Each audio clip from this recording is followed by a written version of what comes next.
L'action est par définition Dieu en création.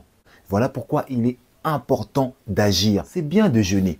C'est bien de passer ses journées à prier. C'est bien de déclarer, de confesser tout ce que vous voulez voir se produire dans votre vie. C'est très bien. Par contre, si vous n'agissez pas, rien ne se passera.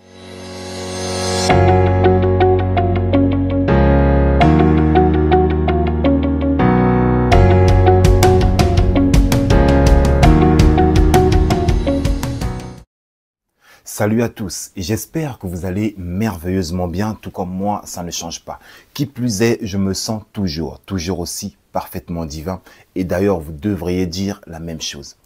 Les amis, celui qui ne sait pas qu'il sait, éveille-le. Voilà le but de ma chaîne Motiveuse Power. Éveillez vos consciences en vous poussant sans cesse à la réflexion afin que chacun puisse tendre vers sa propre sagesse. D'où le slogan « Sagesse intérieure ». Les amis, dans ma vidéo qui s'intitule « La seule décision que vous devez prendre pour changer votre vie », j'avais succinctement parlé du fait que nous pouvons changer notre vie parce que nous possédons en nous les outils de la création. Et j'ai appelé ces outils notre héritage divin.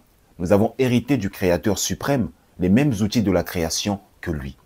Ensuite, quelqu'un m'a demandé en commentaire quels étaient ces outils de la création. Je lui ai dit que je lui répondrais en vidéo.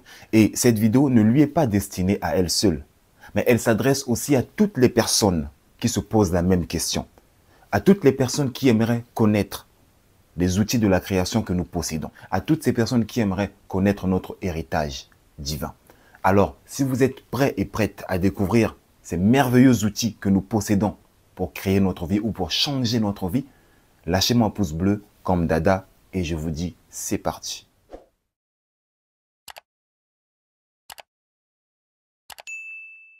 Avant de vous parler de notre héritage divin, c'est-à-dire des outils de la création que nous avons hérités du Créateur, permettez-moi de commencer d'abord par le commencement, de poser les fondations. Parlons d'abord de qui nous sommes. Nous sommes des extensions, des fragments, des parcelles ou des parties de l'esprit infini, de la sagesse cosmique, de l'intelligence infinie ou tout simplement de Dieu. Nous sommes des extensions de Dieu, des parties de Dieu, des progénitures divines. Ainsi, nous sommes composés de la même étoffe. Nous avons la même nature que celle de Dieu. Certains d'entre vous auront du mal à concevoir une telle vérité. Mais étant donné que le but de ma chaîne Motiveuse Power est l'éveil massif de la conscience, permettez-moi de bien vous l'expliquer en vous donnant une parabole qui, j'espère, suscitera en vous cet éveil de la conscience.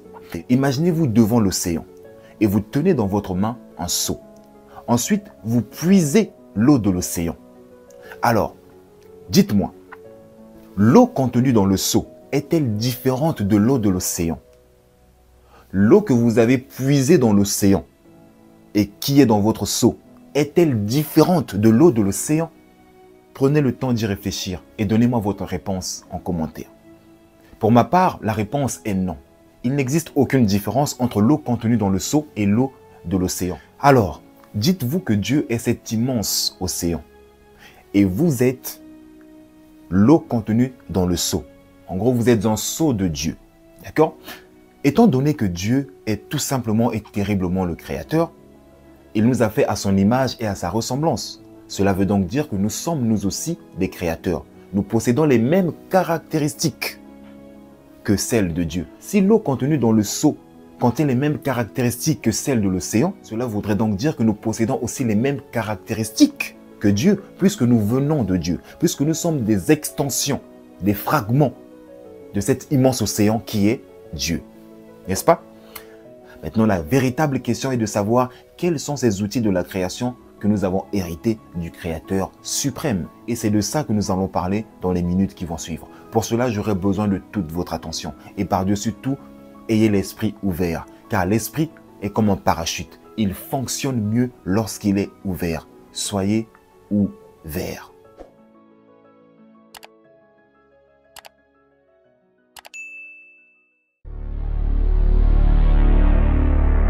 Le premier outil de la création que nous avons hérité du Créateur est la pensée.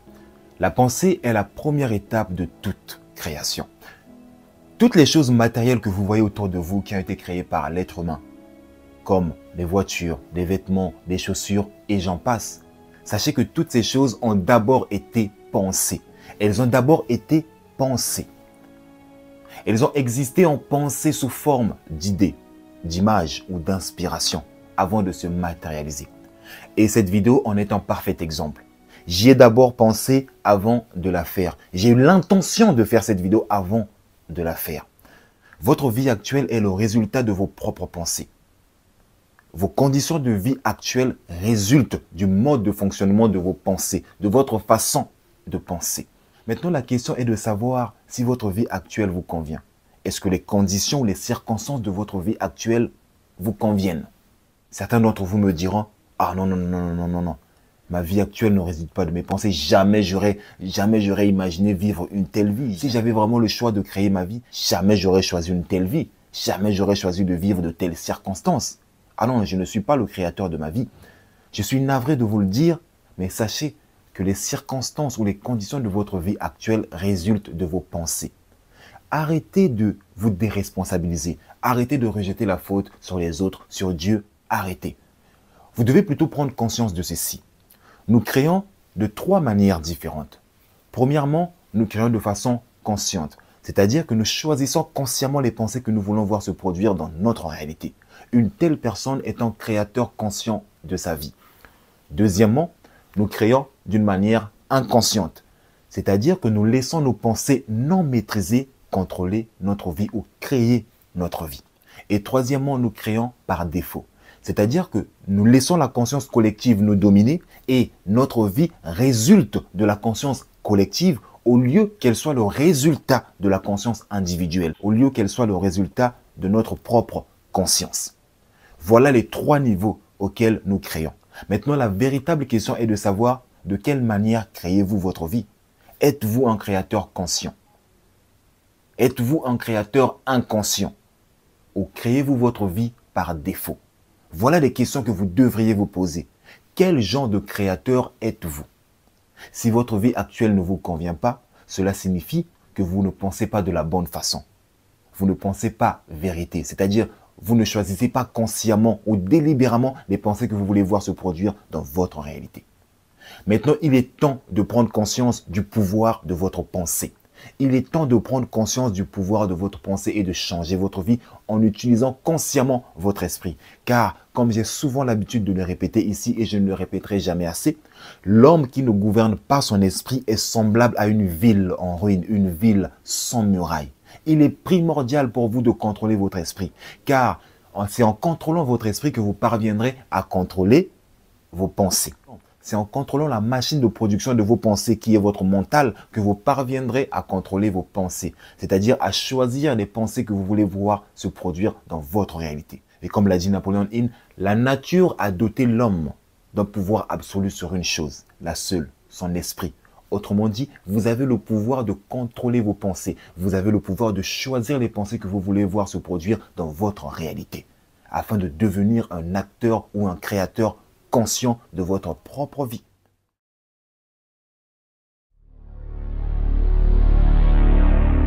Le deuxième outil de la création que nous avons hérité du Créateur est la parole. Vous connaissez certainement tous ce verset biblique ou ce passage ou cette citation qui dit que la vie et la mort sont au pouvoir de la langue. Autrement dit, votre bonheur ou votre malheur dépend de la façon dont vous utilisez votre langue. Il y a une autre citation que j'adore beaucoup qui dit que nous sommes nés avec le pouvoir créateur de l'univers sur le bout de notre langue.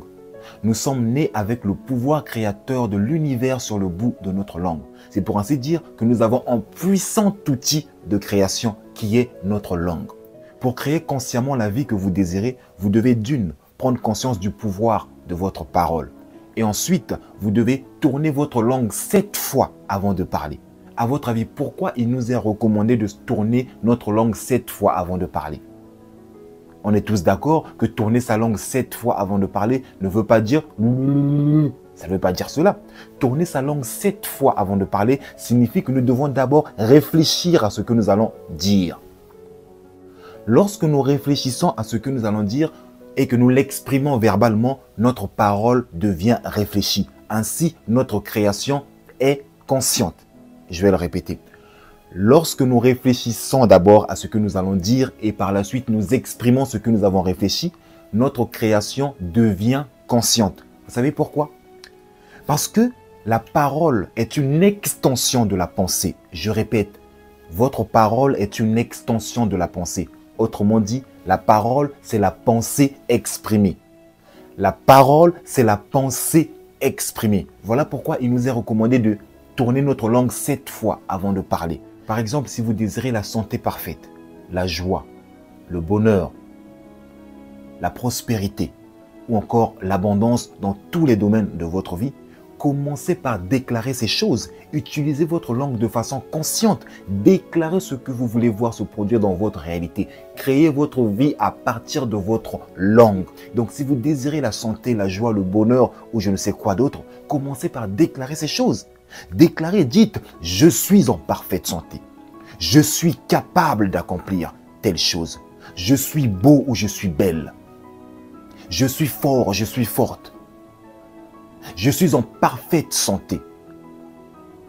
Je suis intelligent. Je suis sage. Je suis prospère. Je suis riche. Déclarez ces choses tout en y pensant. Ne prenez pas à la légère le pouvoir de votre langue. Ne prenez pas à la légère le pouvoir de votre langue. Vous devez savoir qu'une parole, une fois qu'elle est sortie de votre bouche, elle ne retournera point à vous sans avoir accompli ce pourquoi elle a été émise. D'ailleurs, c'est ce que vous retrouvez dans Ésaïe 55, 11, si je ne me trompe pas. Ainsi en est-il de ma parole qui sort de ma bouche. Elle ne revient point à moi sans effet, sans avoir accompli ma volonté et exécuté mes desseins. Vous voyez, nous possédons le même pouvoir de création que Dieu. Utilisez votre langue de façon consciente. Tournez votre langue 7 fois avant de parler. Réfléchissez d'abord à ce que vous voulez créer, puis ensuite exprimez-le. Exprimez-le par la parole tout en étant conscient de ce que vous dites. Car la parole, c'est la pensée exprimée. Le troisième outil de la création que nous avons hérité du Créateur est le ressenti. Parmi toutes les informations que vous allez retenir dans cette vidéo, celle-ci devrait en faire partie. Votre objectif numéro 1 dans la journée est de surveiller votre état d'être. Vous devez absolument surveiller la façon dont vous vous sentez. Pour la simple et bonne raison qui est que par votre ressenti, vous attirez à vous des personnes, des circonstances, des événements dans votre vie. Votre ressenti crée votre vie. Voilà pourquoi j'ai dit que vous devez absolument surveiller votre état d'être. Surveillez la façon dont vous vous sentez et choisissez de ne ressentir que les émotions que vous voulez voir se produire dans votre vie. Les émotions qui sont en harmonie avec ce que vous voulez créer. Les émotions qui sont en harmonie avec qui et ce que vous choisissez d'être. Voilà pourquoi votre objectif numéro 1 dans la journée est de vous sentir bien. Rien n'est plus important pour vous que de vous sentir bien. Vous devez vous sentir bien car vous créez votre vie par votre ressenti. Choisissez la façon dont vous voulez vous sentir. Choisissez votre état d'être. Et ce dernier doit être en harmonie avec ce que vous voulez créer. Ce dernier doit être en harmonie avec qui et ce que vous choisissez d'être chaque jour de votre vie. Le quatrième outil de la création que nous avons hérité du Créateur est la foi. La foi est l'élément clé à la manifestation, car elle est par définition le fait de croire avec opiniâtreté à la réalisation de votre désir et ce peu importe la diversité à laquelle vous faites face. La foi est une conviction intérieure qui décuple nos forces et fait abstraction aux apparences extérieures ainsi qu'aux suggestions de notre esprit rationnel. Je répète, la foi est une conviction intérieure qui décuple nos forces et fait abstraction aux apparences extérieures ainsi qu'aux suggestions de notre esprit rationnel. Nous avons tous la foi, mais pas au même degré ou au même niveau. Nous n'avons pas tous le même degré de foi. Il est donc de notre responsabilité de la croître, de l'agrandir. Car plus grande est notre foi, plus grandes seront nos réalisations dans la vie. Car il vous sera toujours fait selon votre foi. Vous rendez réel ce que vous croyez tel. Il est donc de notre responsabilité d'accroître, d'intensifier notre niveau de foi afin qu'elle devienne inébranlable et intrépide. Car plus grande est notre niveau de foi, plus grandes seront nos réalisations. Si je me réfère à nouveau aux écrits bibliques, plus précisément dans le livre de Luc 17,6, on peut lire ceci. Si vous aviez de la foi, ne serait-ce comme un grain de semence de moutarde, vous diriez à ce mûrier, déracine-toi et plante-toi dans la mer, il vous obéirait. C'est la preuve que nous n'avons pas tous le même niveau de foi. Nous n'avons pas tous le même degré de foi. Il est donc de notre responsabilité de faire travailler notre foi. Il est de notre responsabilité de l'accroître, de l'intensifier afin qu'elle devienne inébranlable et intrépide. Et comment intensifier notre foi? C'est par la pratique, car la foi sans les œuvres est une foi morte. D'ailleurs, j'ai fait une vidéo très intéressante au sujet de la foi qui s'intitule « Comment marcher par la foi ». Je vous mettrai le lien dans la description et il apparaîtra aussi quelque part par là. Je vous encourage vivement à aller regarder cette vidéo. Regardez vivement cette vidéo si vous voulez intensifier votre niveau de foi, si vous voulez accroître votre niveau de foi. Regardez la vidéo sur comment marcher par la foi. Je vous mettrai le lien dans la description. Le cinquième outil de la création que nous avons hérité du Créateur est l'action. L'action est l'écueil sur lequel bien de gens s'échouent. Donc je prendrai vraiment tout le temps nécessaire pour bien vous l'expliquer. Parce que les gens aiment bien prier. Ils aiment bien déclarer. Mais par contre, quand il s'agit d'agir, il n'y a plus personne. Ils veulent que tout leur tombe du ciel. Non. Les gens n'agissent pas parce qu'ils ignorent l'importance de l'action. Avoir une idée, c'est bien. Exprimer cette idée verbalement, c'est-à-dire déclarer, c'est bien. Ajouter une émotion correspondante à cette idée que vous avez, c'est bien. Renforcer cette idée par votre foi, c'est très bien. Par contre, si vous n'agissez pas, rien ne se passera. Si vous n'agissez pas, rien ne se passera. Sans l'action, vous ne pourrez pas rendre réelle votre idée. Vous ne pourrez pas matérialiser votre idée. Je vais vous expliquer en des termes simples, compréhensibles, limpides, l'importance de l'action afin que celle-ci suscite en vous cet éveil de conscience, afin qu'après cette vidéo, vous preniez la décision d'agir, de passer à l'action. L'action est par définition Dieu en création. Suis-je clair ou dois-je le répéter? J'ai dit, l'action, c'est Dieu en création. En d'autres termes, lorsque vous agissez pour rendre réelle votre pensée ou pour rendre réelle l'idée de la vie que vous voulez vivre, sachez que c'est Dieu qui agit en vous, à travers vous, avec vous et en tant que vous. J'ai dit ceci, lorsque vous agissez pour rendre réelle l'image ou l'idée de la vie que vous avez pensée, sachez que c'est Dieu qui agit en vous, à travers vous, avec vous et en tant que vous. Voilà pourquoi il est important d'agir. C'est bien de jeûner. C'est bien de passer ses journées à prier. C'est bien de déclarer, de confesser tout ce que vous voulez voir se produire dans votre vie. C'est très bien. Par contre, si vous n'agissez pas, rien ne se passera. D'ailleurs, je vais vous partager une vérité que j'ai déjà partagée dans ma vidéo qui s'intitule « La seule décision que vous devez prendre pour changer votre vie ». J'ai dit ceci. Par la prière, ce que vous demandez vous est apporté. Par l'action, vous le recevez. Par la prière, ce que vous avez demandé vous est apporté. Par l'action, vous le recevez. Vous devez agir. L'action est l'outil qui vous permettra de faire l'expérience de votre pensée. C'est l'outil qui vous permettra de matérialiser votre pensée. Avant de tourner cette vidéo, j'y ai d'abord pensé. N'est-ce pas? J'y ai pensé. Ensuite, qu'est-ce que j'ai fait?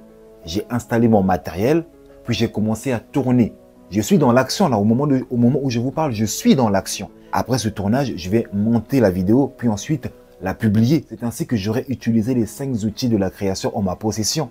Premièrement, j'ai d'abord pensé à ma vidéo. D'accord? Deuxièmement, je l'ai déclaré pendant mon script. Troisièmement, j'y ai cru. Je sais que je suis capable de faire, cette vidéo. Après la foi, j'y ai rajouté le ressenti, j'avais le désir. Je tourne cette vidéo avec un ardent désir de vous partager cela. Avec un ardent désir d'apporter dans votre vie de la croissance, de la joie, du savoir. D'accord? Donc jusqu'à présent, j'ai rempli les 4 cases. L'idée ou la pensée, la parole, le ressenti et la foi. Et ensuite, vient le moment de l'action. Je suis en train d'agir au moment où je vous parle. Je suis en train d'agir. Si je m'étais dit, bon écoute, j'ai vraiment envie de faire une vidéo, bon, par contre je ne vais pas passer à l'action, c'est Dieu qui fera tout. Cette vidéo n'aurait jamais vu le jour. Dieu ne va pas descendre du ciel pour tourner ma vidéo à ma place. Dieu ne descendra pas du ciel pour tourner la vidéo à ma place. Non, je vous ai dit que l'action, c'est Dieu en création. Pendant que je suis en train de tourner cette vidéo, c'est Dieu en création. C'est-à-dire que Dieu crée cette vidéo en moi, en tant que moi, avec moi. C'est ça l'action, c'est Dieu en création. Peu importe ce que vous désirez dans la vie, les amis. Vous aurez beau remplir les 4 cases. Mais s'il vous manque la 5e case qui est l'action, il vous sera impossible de rendre réel ce que vous avez pensé. Vous devez agir. Arrêtez d'être paresseux, d'accord? Arrêtez d'être paresseux, de passer vos journées à prier, ensuite de vous asseoir, d'attendre que le ciel s'ouvre pour recevoir ce que vous avez demandé. Non. Par la prière, ce que vous avez demandé vous est apporté. Par l'action, vous le recevez. L'action, c'est Dieu en création. Pensez-y.